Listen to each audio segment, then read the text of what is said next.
Hi guys, welcome back to my channel. I'm Polly and today we're doing a review for two Xerjoff fragrances. We got Muse and Ouverture. Guys, this is going to be good. Let's start with Muse. Both of them are very controversial. People either love them or they really don't. So Muse, in terms of notes, opening with plum and leather and white flowers. I don't pick a lot of floral. For me, it's a lot of plum and leather. Then in the heart you have jasmine, davana, and labdanum. Definitely labdanum, davana. And in the base you have raspberry, which kind of at some point just adds a little sweetness, but it's not a dominant note. And you have amber, patchouli, and benzoin. So this fragrance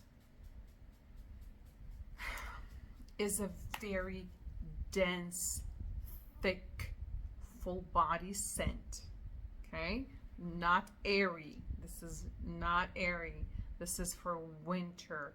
This is to, I don't know, it's very seductive in a very gothic, dark way. And it's, for me, I think it's unisex and it's very sweet. What happens here for me, and the performance, by the way, is amazing. You don't need to overspray. You overspray, you kill yourself.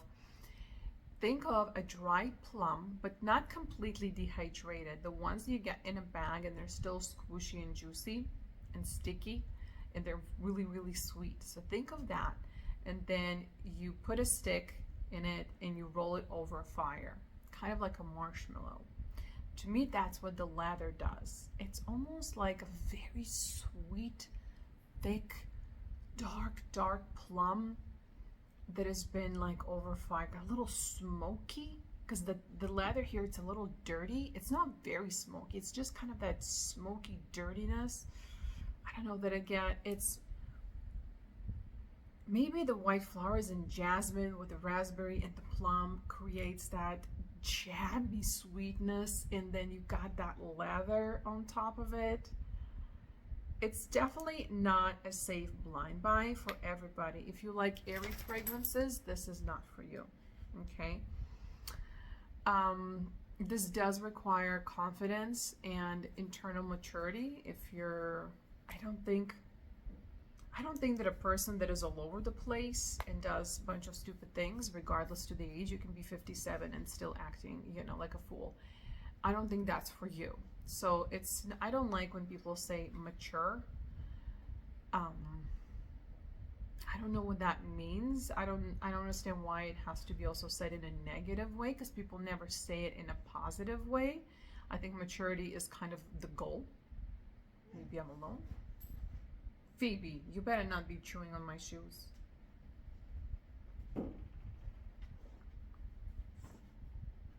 She's a good girl. It's my puppy here.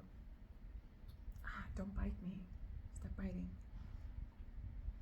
It's like nibbles. She doesn't bite, she nibbles. She gets upset if only one hand pets her, not two. Greed a little pup.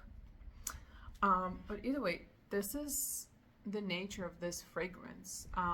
When I think of Muse, I think of something a little bit more airy personally, just from the word, but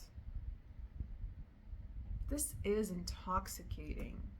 But I do see why people kind of say more for like opera, because also it does require sophistication, and nobody who's immature gonna go to see an opera. And it is a very special scent. It is more of an event. It is dramatic, which an opera is, and you also kind of dress up in a certain way, which really kind of will complement the scent. I don't go to operas here or theater, unfortunately, but nor do I dress up in a certain way. That's not my life. It fell. But I don't know. I really enjoy this fragrance. It's very extreme. I will say it's not yet another one. If you like different, this is very different. This will definitely stand out in your collection. It really stands out in mine. I have nothing that even slightly can potentially resemble or hint on this one. It's gorgeous.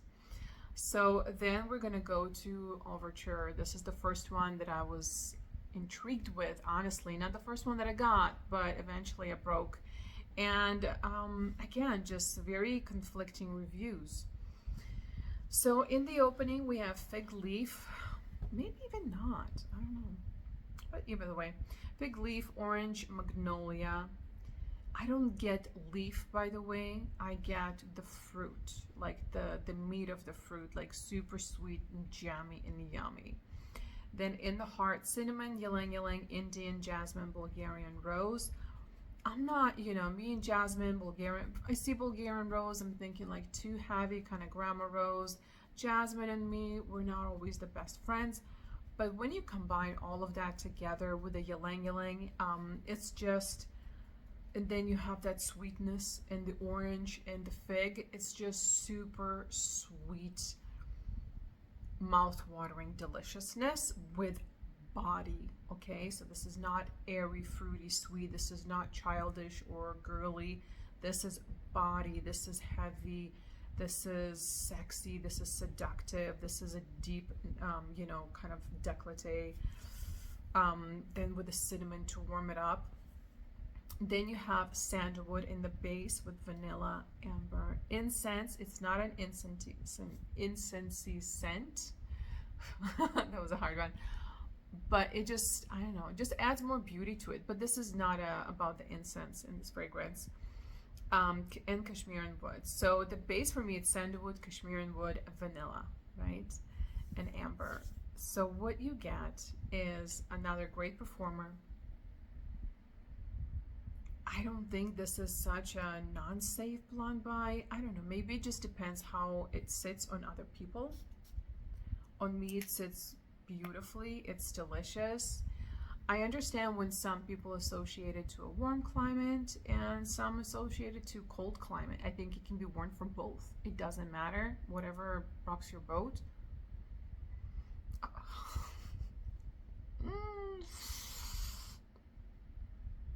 It's so sweet, it's mouth-watering.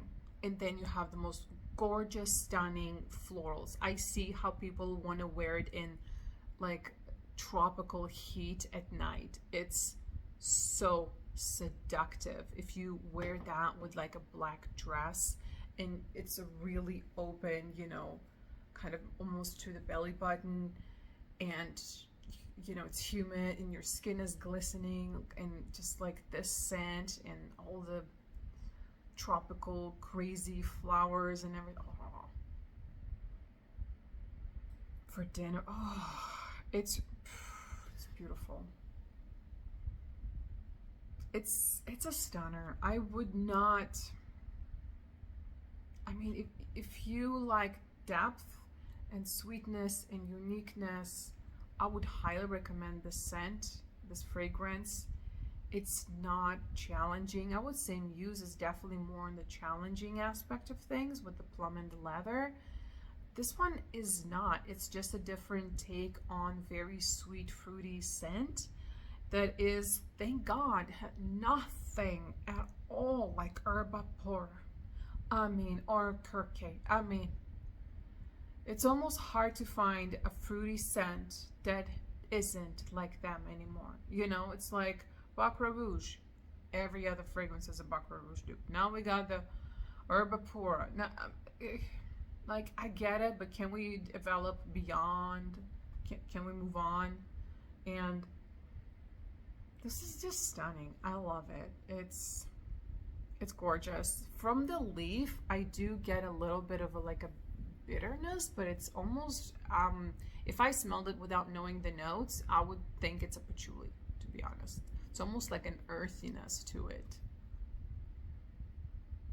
Yeah, so I don't know. It's gorgeous. I adore them. Again, nothing wrong with the performance of any of them. They're very long lasting. In terms of sillages and projections, don't really ask me. I personally don't care about them. Plus, no one is giving me feedbacks, so I can actually say. So it doesn't matter. What I can tell you, they last a very long time, and I can smell them for a very long time. All right, my friends, that's it for today. Thank you for joining. Thank you for watching. Don't forget to subscribe, and I'll see you guys next time. Bye.